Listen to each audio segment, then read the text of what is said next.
Good evening সবাইকে। কী করছো তোমরা সন্ধ্যাবেলা? গরম পড়ে গেছে, ভালো রকম গরম পড়েছে। তো সব সময় সন্ধ্যাবেলা বাইরের থেকে কিনে এনে খাওয়াটা, মানে স্ন্যাক্স জাতীয় কিছু খাওয়া সম্ভব হয়ে ওঠে না। আবার বেরোতে হয়, আবার আনতে হয়, এটাও একটা ব্যাপার। যেমন সবসময় খাওয়াটাও ভালো না। বাড়িতে ছেলেমেয়েরা থাকলে, বাচ্চারা, তাদেরকে খাওয়ানোটাও ঠিক না। তো যাকগে, ভাবলাম ইভিনিংয়ে একটা স্ন্যাক্স তৈরি করি। খুবই কমন একটা স্ন্যাক্স, চায়ের সাথে খেতে খুবই ভালো লাগে। কিন্তু চাটা আমার আগেই খাওয়া হয়ে গেছে। তারপরে ভাবলাম যে একটা কিছু বানাই, কারণ সবাই ভাবে, বাড়িতে যারা থাকে কিছু তো করবে হয়তো সন্ধ্যাবেলা। তো ভাবলাম একটা কমনই কিছু একটা ডিশ তৈরি করি, স্ন্যাক্স। এটা সবারই ভালো লাগবে খেতে, তাড়াতাড়িও হয়ে যায়, আর বাড়িতে সব রকম ইনগ্রেডিয়েন্টও থাকে। চলো কি বানাচ্ছি দেখাই। চলো, দেখতেই পেয়ে গেছো, বুঝতেও পেরে গেছো আশা করি। এই যে বাঁধাকপিটা অনেক দিন ধরে পড়ে আছে, তো সেই বাঁধাকপি আর খাওয়া হচ্ছে না, বাঁধাকপি তরকারি ভালো লাগছে না আর খেতে। তো সেটাই ভাবলাম, ঝিরিঝিরি করে একদম একদম সরু সরু করে ঝিরিঝিরি করে বাঁধাকপিগুলোকে কেটেছি, দেখতে পাচ্ছ। তো এটা পরিমাণ অনুযায়ী নেবে, আমার একটু বেশিই হয়তো হয়েছে, থাক, পরেও খাওয়া হয়ে যাবে। আর এখানে এটা অনেকেই অনেক রকমভাবে তৈরি করে, আমি এটাকে আমার মতো করে তৈরি করি। পেঁয়াজ কেটে নিয়েছি, দেখতে পাচ্ছ, পেঁয়াজগুলো ঝুড়ি ঝুড়ি করে কাটা। এখানে একটু আদা গ্রেট করে রাখা আছে, আদা। রসুনও অনেকে দেয়, কিন্তু আমি রসুনটা দেই না, অ্যাভয়েড করি রসুনটা এখানে। আর এখানে কয়েকটা কাঁচা লঙ্কা আছে, ঝালটা বুঝেই নেবে। ধনে পাতা কিছু রেখেছি, ধনে পাতাগুলো আমার বাড়িতে ফ্রেশ ধনে পাতা এগুলো নয়। তোমাদের কাছে যদি ফ্রেশ ধনে পাতা থাকে তবে দিতে পারো। আমার ধনে পাতাগুলো একটু শুকিয়ে গেছে, একদিন ফ্রিজে ছিল, শুকিয়ে গেছে। আর এখানে রেখেছি একটু জিরের গুঁড়ো, এটাকে কিন্তু একটু ভেজে রেখেছি আমি, শুকনো খোলায় ভেজে তারপরে রেখেছি, ভাজা জিরের গুঁড়ো।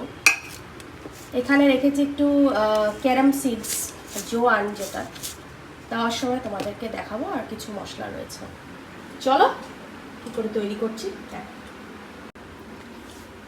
এখানটা একটু ফোকাস কর, আমার ছেলে ফোকাস করছে, বুঝতে না পারলে আমাকে কমেন্ট করো, আমি বলে দেবো। তো বাঁধাকপি রয়েছে, দিয়ে দিয়েছি, পেঁয়াজ দিয়ে দিয়েছি, লঙ্কা, কাঁচা লঙ্কা কুচি, আর ধনে পাতাও দিয়ে দিয়েছি। আর এই যে ভাজা জিরের গুঁড়ো, এখানে সামান্য একটু লঙ্কার গুঁড়ো দেবো, মানে ঝাল লঙ্কার গুঁড়োই দেবো।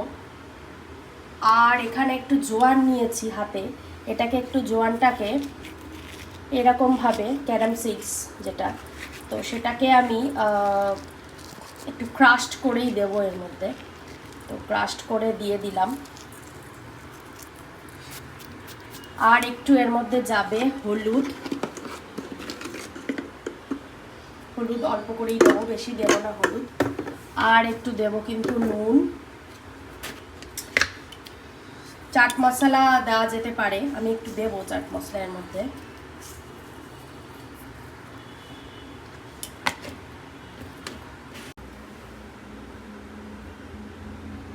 তো একটু চাট মশলা দিয়ে দেবো, আমার বাড়িতে বেশি চাট মশলাটা নেই, অল্পই একটু আছে, ওটা দিয়ে দেবো। আমচুর পাউডার থাকলেও দেয়া যেতে পারে, যদি চাট মশলা না থাকে আমচুর পাউডারও তোমরা দিতে পারো, বা দুটোও দিতে পারো, কোনো অসুবিধা নেই, যে যার মতো করে করতে পারো। আর এইবার এটাকে আমি বেসন দিয়ে, হ্যাঁ বেসন দিয়ে, বেসনটা দিলাম, বেসনটা একটু বেশি করেই দেবো। আর কিন্তু দিয়ে দেবো এর মধ্যে কিন্তু জল একদমই পড়বে না, কারণ বাঁধাকপি দিয়ে প্রচুর জল বেরোয়, নিজস্ব একটু জল আছে। তো আর একটু চালের গুঁড়ো দেবো, তাহলে না বাইন্ডিংটা খুব ভালো রকম হয়, ভালোও লাগে খেতে চালের গুঁড়োটা দিলে। আমার তো এরকম টাইপের পকোড়া টাইপের জিনিসে চালের গুঁড়ো দিয়ে খেলে ভীষণই ভালো লাগে খেতে। চলো এবার এটাকে ভালো করে আমি মেখে নিই, হাত দিয়েই মাখবো। তো আমি কিন্তু দেখতে পাচ্ছ ভালো করে এটাকে মেখে নিচ্ছি, হাত দিয়েই মাখছি। হাত দিয়ে মাখলেই জিনিসটা ভালো হয়, হাত অনেক কিছু বলে কথা। তো চলো মাখামাখি করে নিই একটু। তো দেখো মাখা কিন্তু একদম রেডি। দেখে মনে হচ্ছিল অনেকটা হবে, কিন্তু দেখো বেশি কিন্তু হয়নি। এবার এদিকে আমি কড়াইতে সাদা তেল গরম করতে দিয়ে দিয়েছি, বসিয়ে দিয়েছি প্যানে। একটু বেশি করেই তেল দিতে হবে, কারণ ডুবো তেলে কিন্তু ভাজা হবে, পকোড়া ভাজা এই সমস্ত কিন্তু একটু ডুবো তেলেই ভাজতে হয়।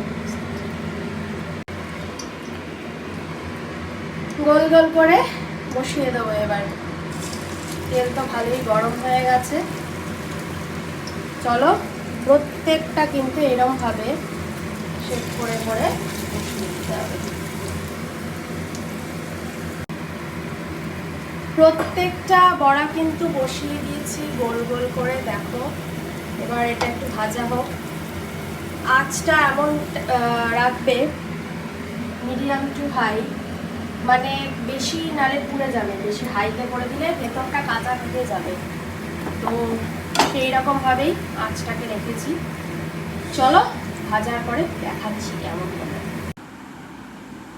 আমার ক্যাবেজ পকোড়া কিন্তু একদম রেডি টু সার্ভ। গরম গরম চায়ের সাথে কিন্তু টাটা একদম চলে যাবে। চলো খাওয়া যাক।